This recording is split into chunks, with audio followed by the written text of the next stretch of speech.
They say you should never make your career your identity, but when you're a single mother rebuilding her life from scratch, it doesn't feel like a choice. I'm Claire Harper. I'm 39 years old, and until last week, I was the senior project strategist at Carson & Blake, a fast-growing consulting firm in Chicago. I was also the one who designed the project plan that landed them the $20 million Faulkner Industries contract, the biggest in company history. But that's not what my personnel file will say. This is how the real world works. My boss laughed as he slid the termination papers across his desk. Don't take it personally. He called it restructuring. I called it betrayal.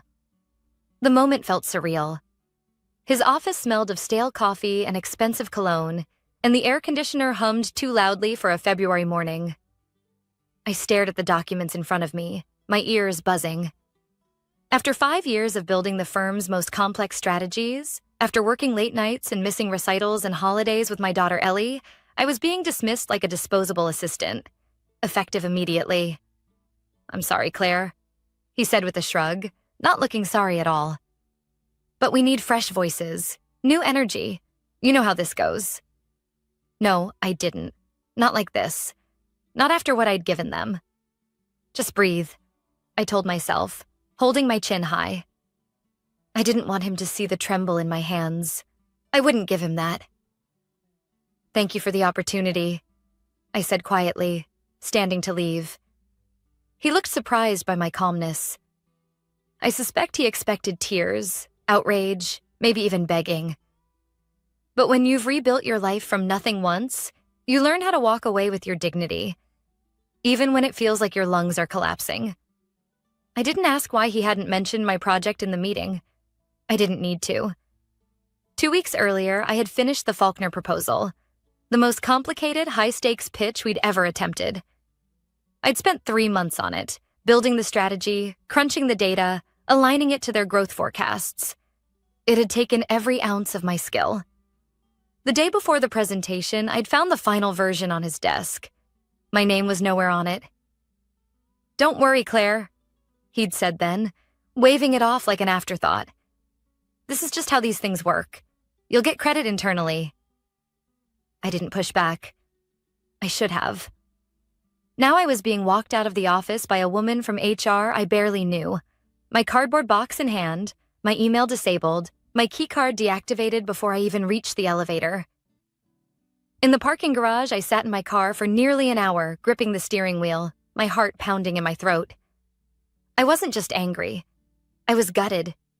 Not because I'd been fired, though that stung, but because I'd let him use me. Because I'd seen it coming and still gave him everything I had. As I drove home through the sleet, I thought about Ellie, about the rent, the tuition, the braces I still needed to pay for. I thought about the months of working until 1 a.m., of waking up with my laptop still open beside me, of the nights Ellie had eaten dinner alone while I finished just one more thing. I thought about the time he told me, "You don't have a killer instinct, Claire. That's what's holding you back." He was wrong. That night, as the city froze outside my window, I opened my personal laptop and logged into my cloud archive.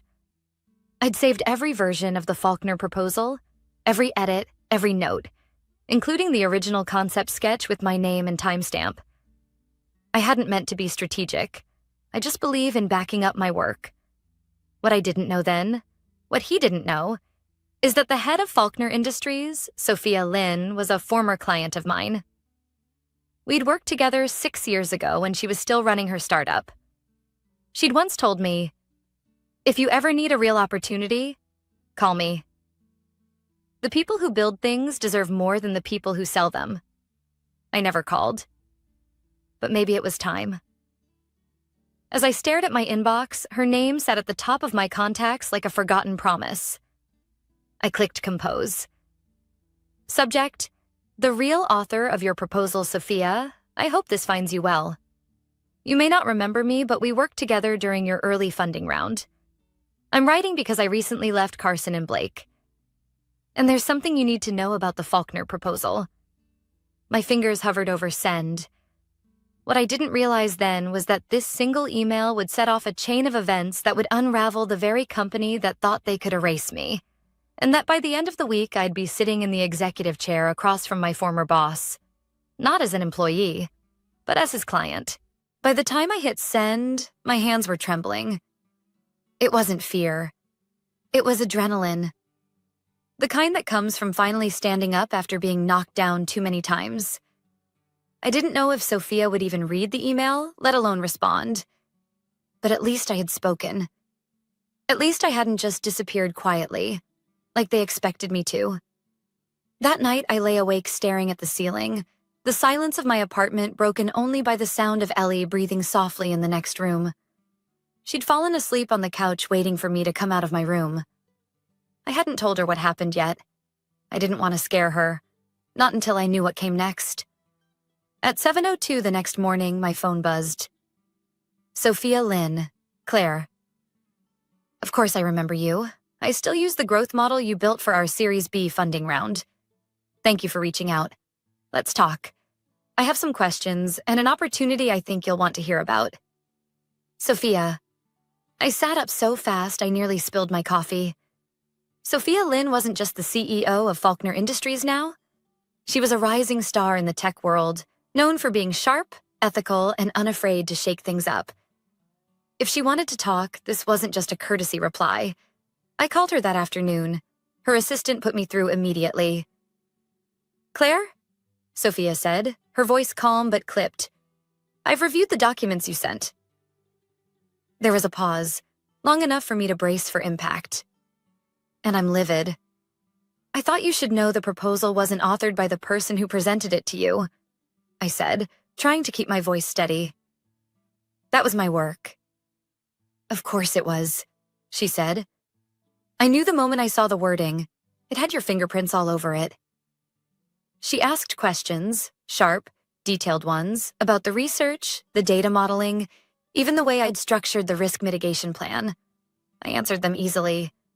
Not because I'd rehearsed, but because it was mine. Every single piece of it. Claire, she said finally, I'm terminating the contract with Carson and Blake. Effective immediately. My heart skipped. You're sure? Absolutely. I don't do business with liars, she said, then added, and I don't reward theft, but I don't believe in letting great work go to waste either. We still need this strategy implemented. I was already planning to launch a new venture. I want you to come in as a partner. And CEO. It's yours if you want it. I blinked, unable to form words. You always had a mind for building, Claire. You just never had the space to lead. I can give you that. But I need an answer quickly. I want to hit the ground running. I was quiet for a long moment. I need to think about it, I said finally, though my heart already knew. I understand, she said, but don't take too long. You deserve more than a footnote in someone else's story. We ended the call and I sat in silence, the phone still in my hand. Me, CEO. I thought about everything that had led here. The late nights, the overlooked contributions, the patronizing feedback. I thought about the phrase that had haunted me since yesterday. This is how the real world works. He was right in a way. The real world did work like that. Until someone decided it wouldn't anymore. That night, I told Ellie everything. She was sitting cross-legged on my bed, wrapped in her favorite oversized hoodie. They fired you? She asked, her eyes wide. But you work harder than anyone. I know, I said, brushing a strand of hair behind her ear. But it's okay. Something better might be coming. She looked at me seriously, like only a 13-year-old who's had to grow up too fast can. Are you scared? Yes, I said honestly, but I'm also ready. The next morning, I called Sophia. I'm in. Good, she said. Your new title is CEO of Lynn Harper Consulting. I've already put the paperwork in motion. 2 hours later, the news broke. Faulkner Industries cancels contract with Carson and Blake, citing leadership concerns. Inside sources said the company was caught off guard. I smiled as I imagined the look on my former boss's face when he saw the headline. But that was only the beginning. The next day, his assistant tried to set up a call with Faulkner to salvage the partnership. Sophia forwarded the email to me with a short note. He wants to talk to the CEO. Your move. And so the next morning, when the call was finally patched through and his voice came on the line, panicked, desperate, I took a breath, straightened my posture, and said the words I'd been waiting for. This is Claire Harper. You're speaking with the new CEO. The silence on the other end was electric. For a moment, all I could hear on the other end of the line was shallow breathing. Claire? He finally said. I wasn't expecting you. I figured, I replied, keeping my voice even. You were trying to reach the CEO of Lynn Harper Consulting? That's me now. He gave a weak chuckle, the kind someone uses when they're scrambling to regain control of a situation they've already lost. Look, Claire, this is clearly some kind of misunderstanding. I didn't know there was an issue between you and Carson and Blake. Had I known you were still involved, I would have handled things differently. I let that hang in the air for a second. The audacity of it. You didn't know? I said slowly. You removed my name from the final version of the Faulkner proposal. You presented my work as your own. Then you fired me 2 days later. But you didn't know there was an issue? His voice shifted, more defensive now. I was under pressure. The board wanted cuts. I had to make hard decisions. You know how this business works. And honestly, Claire, you're a talented analyst. But you were never leadership material. That stung more than I expected. Not because I believed him, but because it was the same line I'd heard for years. Too quiet, too methodical, too precise, too much. But somehow never enough. You made a mistake, he continued. And I don't just mean walking away. You're burning bridges you might need later. Think about your future. Think about your daughter. That was the moment I felt the shift. He just tried to weaponize my child against me. You don't get to bring my daughter into this, I said, my tone colder now. And I'm not burning bridges, I'm building my own. There was a long pause, followed by a deep sigh. You know, he said, you used to be different. You used to be grateful. That word. Grateful. As if everything I'd earned was a favor. I was never grateful for the way I was treated. I said. I was committed. Loyal. But that loyalty ended when you decided I was dispensable. I'm not the one who should be worried about the future. You are. I ended the call. That same day, Sophia and I met in her downtown office. It was sleek, modern, and filled with light. But it wasn't the design that struck me. It was the energy. Everyone moved with purpose. It felt alive. You handled that perfectly, she said, after I told her about the call. But brace yourself. People like that don't go quietly. She was right. By Thursday, the stories started circulating. First on LinkedIn. Then in internal channels I still had contacts in. He was spinning a new narrative. That I'd left the firm voluntarily after underperforming. That I'd been bitter, unstable, difficult to manage. It was so familiar. So predictable.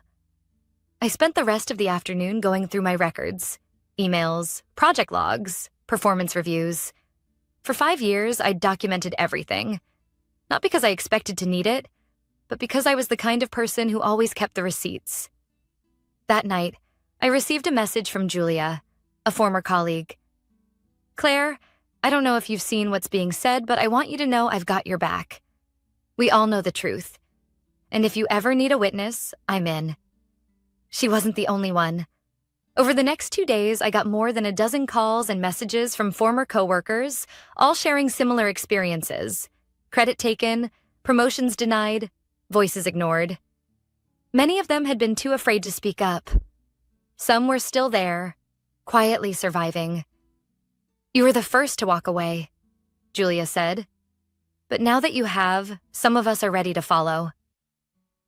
By the end of the week, I had more than support. I had documentation, screenshots, messages, internal memos, pieces of a puzzle that painted a picture of years of manipulation, mismanagement, and unethical behavior. The best part? I didn't need to use any of it, because the board of Carson and Blake was already getting nervous. On Monday morning, a notice appeared on their investor page. The Faulkner contract had been officially terminated. Revenue projections were revised downward. Stock value dropped 6% by midday. And then I got the email I hadn't expected. Claire, this is confidential, but the board is investigating leadership conduct. Several partners have raised concerns about the handling of key accounts, including Faulkner. There's talk of a leadership transition. You didn't just walk away. You exposed something we'd all been ignoring. Anonymous. I read it 3 times before closing my laptop. My hands were steady now. He said I'd made a mistake, but it was starting to look like the only mistake I'd made was staying as long as I did. By the following week, the whispers had turned into headlines. Top consulting firm loses flagship client amidst leadership controversy. Carson and Blake in crisis mode after executive shakeup. I watched from my home office as the updates poured in, my laptop open, my phone lighting up every few minutes with new messages. Each one felt like a quiet vindication, not because I wanted revenge, but because the truth was finally forcing its way to the surface. The same truth they tried to bury me with. At Lynn Harper, things were moving fast. Sophia and I were building a team. Smart, sharp people. Some of whom had left Carson and Blake not long after I did. Others came from Sophia's network. But every single one of them shared the same motivation: to build something honest, ethical, and excellent. For the first time in years, I wasn't just executing someone else's strategy. I was creating the blueprint. Still, I couldn't shake the feeling that something else was coming. My former boss, let's call him Matt, for clarity, wasn't someone who accepted defeat. Not quietly. Not ever. That Friday, my lawyer, Dana, called me. "You're not going to like this," she said flatly. "Go ahead," I replied, bracing myself. "Carson and Blake filed a cease and desist order against you, claiming you used proprietary information from your time there to launch your own business and poach their client." I laughed, not because it was funny, but because it was predictable. "You mean the client whose contract I wrote, whose strategy I designed, and who was already a professional contact of mine before I even joined Carson and Blake?" Dana snorted. "Exactly. It's a scare tactic. They're hoping you'll panic and settle quietly, or better yet, fold." "Let them try," I said. "We documented everything." "We did, but I want to be proactive. We're filing a countersuit. Defamation, wrongful termination, and professional misrepresentation. We'll also be submitting supporting statements from your former colleagues. Some are already signed." I leaned back in my chair, staring at the city skyline beyond my window. It felt surreal. A month ago, I was just trying to hold on to a job. Now, I was defending my name in legal filings and winning back control of my narrative. But what surprised me most wasn't how fast things escalated. It was how many people showed up for me. People like Nathan, one of the senior analysts I'd mentored. He reached out late that night. "Claire, I've stayed quiet too long. I knew what Matt was doing. We all did. You were the reason our strategies worked. He just took the glory. I've attached a timeline of project credits showing where your name was removed or replaced in internal documents. Use it if you need to." Nathan. Then came Alicia, a former HR rep who'd left 6 months before me. "Matt pushed to change your performance evaluations the quarter before you were fired. I have the original files. You were rated exceeds expectations before it was altered to meets expectations. They were laying the groundwork to remove you." Alicia. I sat with that for a long time. Even knowing what I knew, it still hurt. Not because I believed their lies, but because they were so deliberate in crafting them. They hadn't just used me. They'd erased me. But now, piece by piece, I was reclaiming the space they tried to deny me. Dana moved fast. Within days, she filed the response, attaching documented proof of my original work, email threads with Sophia, and statements from 5 former employees, all of them willing to testify under oath. The cease and desist was dropped within 48 hours. No apology, no explanation, just silence. It was the clearest admission of guilt I could have asked for. The next week, Sophia and I presented our official launch deck to potential investors. Our pitch? A consulting firm rooted in integrity, built by women, focused on sustainable strategy over short-term wins. The room was electric. We secured our first 2 contracts that afternoon. As I stepped into the elevator, I felt a wave of emotions. Pride, disbelief, and an undercurrent of grief for the years I'd spent waiting for permission to lead. I had always thought the house would win, that the systems in place were too rigid, too protected. But sometimes the house forgets. It's the people doing the work who hold it up. And when those people walk away, the whole structure shakes. That night, I picked Ellie up from school. She ran to the car, smiling in that bright, all-teeth kind of way. "How was your day?" I asked. She buckled her seatbelt, then turned to me. "My teacher asked us who inspires us the most. I said you." I looked over, trying to keep my throat from tightening. "Why me?" I asked softly. "Because you didn't let them stop you. And because now you're the boss." I smiled, eyes stinging with tears. Not just because she saw me, but because, for the first time, I saw myself clearly too. By the end of the month, our new company was already making noise. Lynn Harper Consulting had officially onboarded 2 major clients, one of them a direct competitor of Carson and Blake. The irony wasn't lost on me. The same firm that once told me I lacked executive polish was now watching from the sidelines while I led strategy calls with Fortune 500 decision-makers. But this wasn't about revenge. Not anymore. It was about taking back space and redefining what leadership looked like. Still, something shifted when the first media outlet called. The article was titled, "From Discarded to Disruptor, the woman who turned her firing into a CEO role." The reporter had done her homework. She knew about the Faulkner contract, about my termination, and even referenced internal memos that had mysteriously been leaked. "I'm not looking for a fight," I told her during our phone interview. "But I am tired of pretending that what happened was normal. It wasn't, and I'm not the only one." When the piece went live, the response was overwhelming. Messages flooded in, from other women, former employees, even people I didn't know. This gave me the courage to speak up at work. "Your story is mine. Different names, same playbook. I've been silent too long. Thank you, I should have felt proud, empowered. But something inside me tightened instead. Because with every person who reached out, I realized just how widespread the damage was. It wasn't just me. It never had been. And now everyone was watching, including Carson and Blake. 2 days after the article dropped, Dana called me. "They've hired a crisis management firm," she said. "They're trying to get ahead of this. I wouldn't be surprised if they make a public statement soon." "Let them," I replied. But it wasn't just a statement. It was a full-on campaign. They published a blog post on their website titled, "Moving Forward, Learning from the Past and Building Stronger." It was filled with vague language about miscommunications, team transitions, and internal improvements. They didn't name me, but it was clear they were trying to control the damage. Then Matt resurfaced. A podcast interview. Of course. "I think we live in an age where people are quick to assign blame," he said smoothly. "Look, I've made mistakes. We all have. But the truth is, not everyone is cut out for the pressure of leadership. Sometimes people misinterpret decisions that are just part of running a business."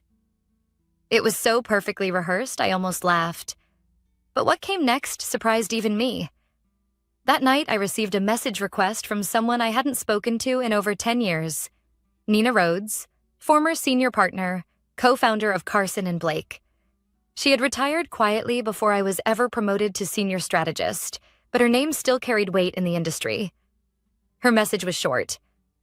"Claire, I've been following what's happening. I believe you. If you're open to it, I'd like to meet. We met for coffee in a quiet corner cafe in Lincoln Park. She looked older than I remembered, but carried herself with the same quiet authority. I stepped down before Matt took over full control, she said. I saw some of the decisions being made and knew I didn't want to be part of that direction, but I never expected things to fall apart this quickly. You knew? I asked. She nodded. I suspected, but I didn't have proof, and I wasn't brave enough to dig deeper. I studied her face. There was no performance in her eyes, just regret. You weren't the only one he tried to erase, she continued. You were just the first one to hold him accountable. She reached into her bag and handed me a flash drive. These are internal evaluations, meeting transcripts, and board communications from my last 6 months at the firm. I think they'll support your case, if you choose to take this further. I took it, heart thudding. Why now? Because it's time the truth had more advocates than excuses, she said simply. And because you reminded me what real leadership looks like. We sat in silence for a moment. 2 women from 2 different chapters of the same story. One walking away from a legacy, the other reclaiming her own. That night, I opened the drive. She wasn't exaggerating. There were memos highlighting intentional manipulation of performance reviews, transcripts of strategy meetings where Matt discussed using layoffs as a distraction tool during PR crises. Even a draft presentation to the board titled, Restructure Plan, Quietly Replace High-Risk Staff Before IPO Consideration. I wasn't a risk because of performance. I was a risk because I knew too much, and because I asked too many questions. The next morning, I forwarded the materials to Dana. Her response came just 3 minutes later. We need to take this public. This isn't just about your story anymore. This is systemic. Are you ready? I stared at her message for a long time. Ready? Number prepared? Absolutely. The decision to go public wasn't made lightly. I spent that entire weekend reviewing everything with Dana, line by line, file by file, making sure every document, every timeline, every name was accurate. We weren't just exposing misconduct. We were setting a precedent. By Monday morning, the story had been submitted to the Wall Street Ledger, accompanied by a full evidentiary file. We also prepared a formal complaint to be sent to the state's Department of Labor and the SEC, citing patterns of employee misrepresentation and fraudulent investor disclosures during performance review periods. I thought I'd feel terrified when it all went live. But I wasn't. I felt calm, focused, free. The article went viral within hours. Consulting giant accused of systemic retaliation against whistleblowers. Internal documents leaked. From CEO to scapegoat, the collapse of Carson and Blake's culture. Former strategist Claire Harper sparks industry reckoning. Suddenly, I had become the story. Not the woman who was fired, but the woman who refused to be erased. My phone didn't stop buzzing for 3 days. Journalists, former employees, women in consulting firms from New York to San Francisco. Some called it courageous. Others called it career suicide. But for me, it was neither. It was necessary. On Wednesday morning, Sophia walked into my office holding 2 coffees and a huge smile. You broke the internet, she said, setting 1 cup down in front of me. I didn't mean to, I replied. Exactly why it worked. She sat across from me, studying my face. How are you really? I paused. Exhausted, but strong. I knew you'd be the one to change things, she said softly, but I didn't expect the ripple effect. She wasn't exaggerating. Within a week, 2 high-profile executives resigned from Carson and Blake. Anonymous sources confirmed the board had been aware of internal misconduct for years and had actively downplayed concerns. A former HR director came forward on record, confirming systematic efforts to downgrade performance reviews and silence employees who raised concerns. The firm's legal counsel issued a statement promising a top-to-bottom restructuring. Matt? He was placed on immediate administrative leave pending an internal investigation. His LinkedIn bio vanished overnight. No posts, no spin, just silence. I didn't gloat, not even for a second. Because this was never about revenge. It was about recognition.